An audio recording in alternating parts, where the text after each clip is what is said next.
that aspect. This is one of the practical aspects.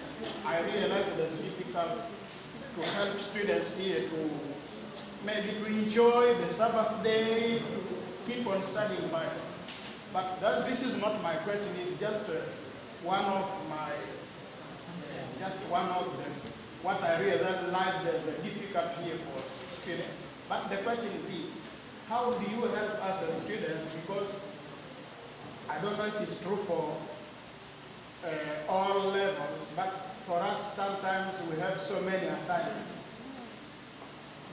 I think the small textbook I got since I see is maybe 500 pages, but most of the time it's 1,500 pages textbook. And I have to read again, and sometimes I cannot sleep before midnight. This is, I know that I need to sleep before midnight, sleep soon and wake up soon because it's part of my health. But it's kind of must according to the studies I'm taking. Even if I'm taking public health, I'm violating health laws for the sake of A, looking for A, because when you have this C plus is not good. So I don't know exactly what practical help can you advise us for that aspect. It's not time I'm using on Facebook and whatever. No, it's really for study. Okay, thank you. On two concerns, I will maintain what I said. Make it a point to put God first in your day. If you decide, like I did, Lord, I'd rather have F in that class than foregoing an hour with you, you will see what God will do for you.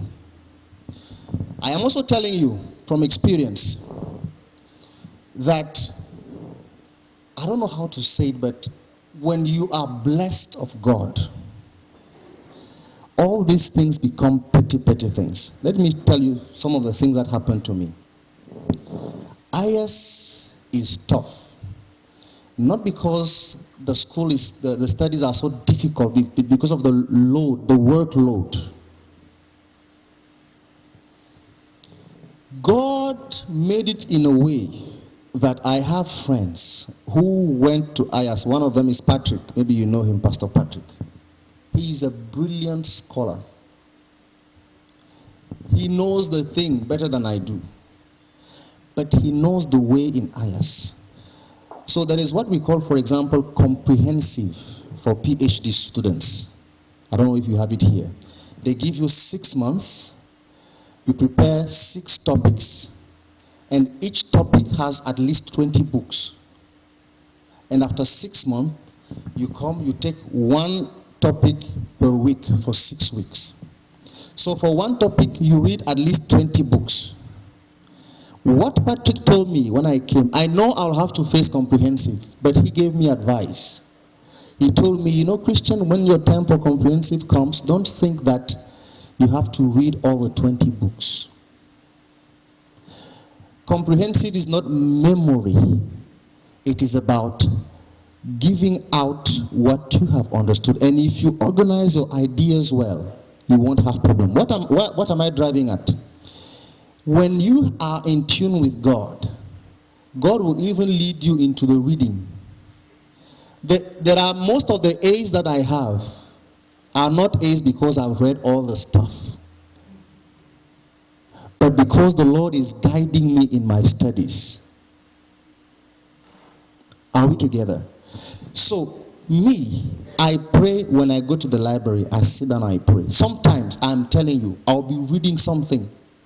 I feel I'm wasting time. The professor said, read this. Something tells me you are wasting your time. I close the book.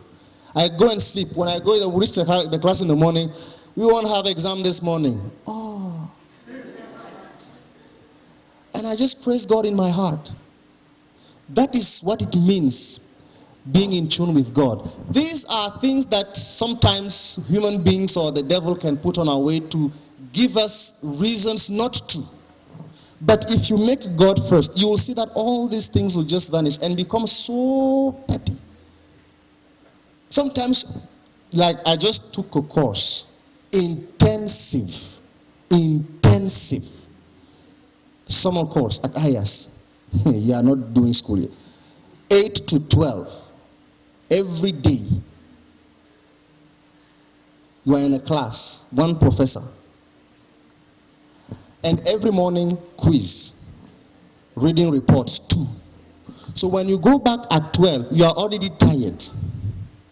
Then you have to read for the quiz and for the reading reports 50 pages every day, 2 reading reports. And to top it all, there is final exam and a 20 pages paper to write in 3 weeks. How do you think I'll do that? I told God, this is not for me. But he has helped me. I'm telling you, the quiz, I didn't really even study as I thought. It is the day I scored perfect. So if you have put your trust in God, allow God to guide you. You'll be surprised. I don't panic in class. I don't panic. I've had experiences where I will sit down in a class and I see that this one, it's D. I keep quiet. The next day the professor will come, oh, we have to write it again. I'll cancel the other one. And I praise God. Okay, so God is the solution to such problems. You might not need to read the 500 pages. Yeah. What's your advice? Maybe but somebody should not be called this. No offense to the Filipinos. I have a few friends here.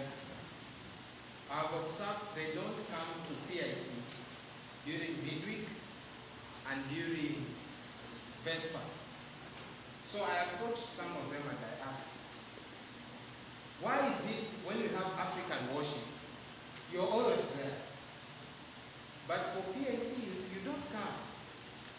So some of my friends say, it's because when I go there, I don't feel I belong. If I sit close to some Filipinos, they abandon me. They move to other people. And some give you an impression that maybe you're smelling, something like that. So we try to think of solutions.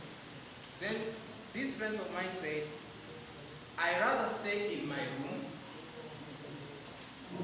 and turn on maybe the TV or internet and watch 3 a.m. But most of the time, instead of watching 3 a.m., you find this person turns to Facebook or something else.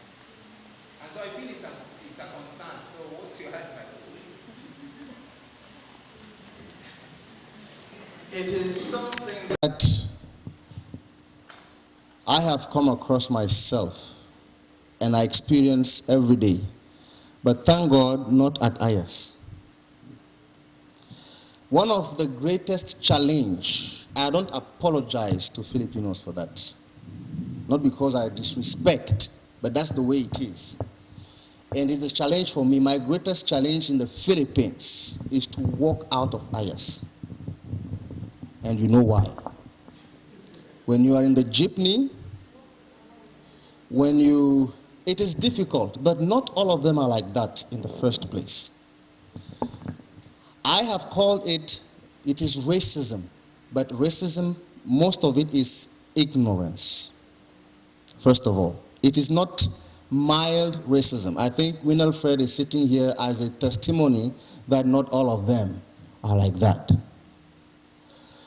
My advice is to be careful yourself not to become racist by reaction. Am I making sense? It is not easy. You are not in their shoes, they are not in yours. And if you, where's my Bible? If you look well,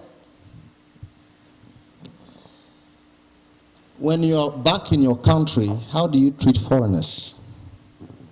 Yourself. How do you treat those who are not of your tribe? Yourself. We must be honest with ourselves. How do you treat the people who are not from your family or from your church? Then you will understand why they do or they behave as they behave. You are here. We go to SM. My brother, you need to go to SM. You'll be walking. Somebody will just stand as if thunder has struck him. He will look at you. Or you will see a mother with a baby. The baby is crying. When she sees you, she taps the baby and she says, look. When the baby looks at you, the baby stops crying. These are real things that are happening. It's in SM, it's in the jeepney. Even when we board the bus, the bus, it is painful. You go to the market. Some of them, they see you every day. And every day they have the same reaction. Then it is no more ignorance. It is stubbornness. So what do? You have many options. You can react and be violent. Is it biblical? You can decide to change the color of your skin. That's an option, but is it biblical? You can shy away and stay in your room. Is it biblical? Or you can be there, sit down, and pray for them. And do your own stuff. One day I was in a bus from Manila coming back to IS. The bus was packed. And I was sitting. A woman came, Filipina. She was pregnant. She was standing. I stood up, but by the time I was there, people had started looking at me some way. But I stood up and I asked her to sit down. Actually, to be honest, when I looked at her face when she entered, she looked at me, I knew that she was one of them. But I didn't do it to teach her a lesson or what. I did it because it was right. A pregnant woman cannot be standing whilst I am sitting. And after she sat, everybody was shocked. All of them. There was no word. And I was there. I stood until we reached IS. I walked out of the bus. So, my friend told me this. There are problems that you can solve. Solve them. There are problems that you cannot. Don't even go there. It is hard. It is hard. It is painful. I don't know, maybe you don't have that problem, but there are some places even your grades are affected by the color of your skin. But what do? Trust in the Lord. This is the time to give it to God. Or you can decide to solve it by yourself and you will see where you will land. Ecclesiastes 7:21-22. It is not directly linked to it, but that's the verse that comes to my mind. It reads, also, do not take to heart everything people say. What is the meaning of taking to heart? Don't think. Don't ponder over it. Do not take to heart everything people say. Why? Lest you hear your servant cursing you. For many times, that's the interesting part. Also, your own heart has known that even you have cursed others. Are we together? Are you sure that you are different? I'm sorry to be so rash and rude now because I'm talking African now. My father taught me that when you bend to look at the other one's Who is looking at yours? I think that is African wisdom, right?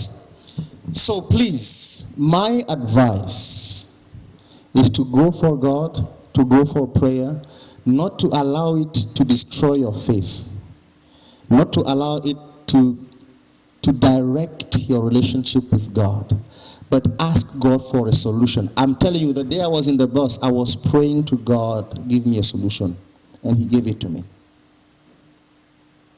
That's what I can say. I saw a finger there and there. Yeah, is a question? Okay, please, he has a 5 minutes are gone. Sorry, on what we've just been talking about. I think I'm of a different mindset, so you can stone me if you want. I just want us to be honest. How many of us here who, when you go to PIC, you're uncomfortable worshiping there? You feel is this hot? Is it live? Can you make it cold? Don't record me. I think this is kind of candid. This is kind of straightforward. How many of us here, when you go to worship like in PIC, you feel like you're out of place?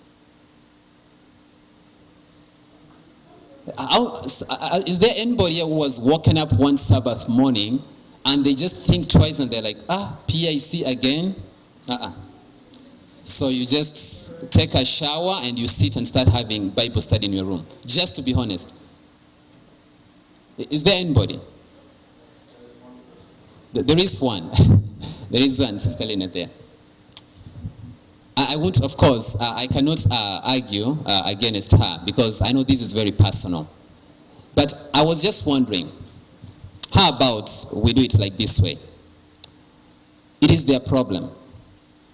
You realize where I'm coming from. I don't agree with you. I don't agree with you, Sister Lynette, with all due respect. Because I don't see why it should be a problem. But I'm saying let us drop it all and say like this. It is not my problem. If I go and I sit down and Andreas thinks I'm smelling and he walks away, cool. Me, I'll take my seat. It's him who starts struggling, looking for a seat, where to sit. Maybe the church is full, he's going to stand up. If I go to a jeepney, we have done this. You go to a jeepney and my handkerchief is pink. And then you're seated with somebody. My mom gave it to me. Somebody holds their nose like that to the side. I mean, you can decide to walk out of the jeepney and miss your last jeepney from Balibago to AUP, or you can sit there, he thinks you're smelling, he goes out and he misses the jeepney. All I'm saying is this, let it be a burden on them, if there is any such a thing as that. But speaking as your fellow African, I prefer that we do it this way. I prefer that we think of it from a positive side. Give them benefit of doubt. I don't share this sentiment with you. We talk about it a lot. I've had people saying some of them don't even go to PIC because they feel, all these things. I just do not agree. Let us understand we are different in so many ways. You could actually be smelling. Number one. Yeah, it is possible. That's a possibility. I come from a cold place. We don't use deodorants a lot. We don't use sprays. So you come here, before you pick up the habit of using sprays, you're interacting with people and you're actually smelling. That is a fact. You could actually be smelling. Let's agree about that. Well, maybe not. Number two, they could actually perceive you, in a wrong way out of their own ignorance. You're a new person. We were once canvassing some summer. It was a summer canvassing. Remember Mason, that was like torture. And I remember once we were walking on a highway and an ambulance which was racing, the driver saw us and he came to a screech, getting the brakes, just to get out his head and shout out, "Hey nigger." It was an ambulance and we were like, wow. You see. But you see, maybe it was the first time he saw a black. Others call you Michael Jordan. How many of us have been called Michael Jordan? I remember Carlos somebody was calling Michael Jordan, you were like, no, the guy has a... So, I mean, let us understand all these dynamics. I think it becomes less of a burden on us when we give them benefit of doubt. Just trust them. Trust that they mean well for you. And if they mean bad for you, that is their problem, it's their burden. Okay, it looks like a very hot issue. I would not like us to delve on it too much. I have come for Bible studies, how to conduct Bible studies. I'm not saying it is not important, it is not relevant. But take time and work it out with God and with your brothers in the faith. Inasmuch I will agree with Daniel, not everybody has that strength also. And we need to help each other. And I'd ask a question, how do you treat your fellow who is not of your own, yourself? To think that you deserve a better treatment. Sometimes we also do things, even among ourselves. I know when we sat there, people sat by country during the potluck. What does that mean?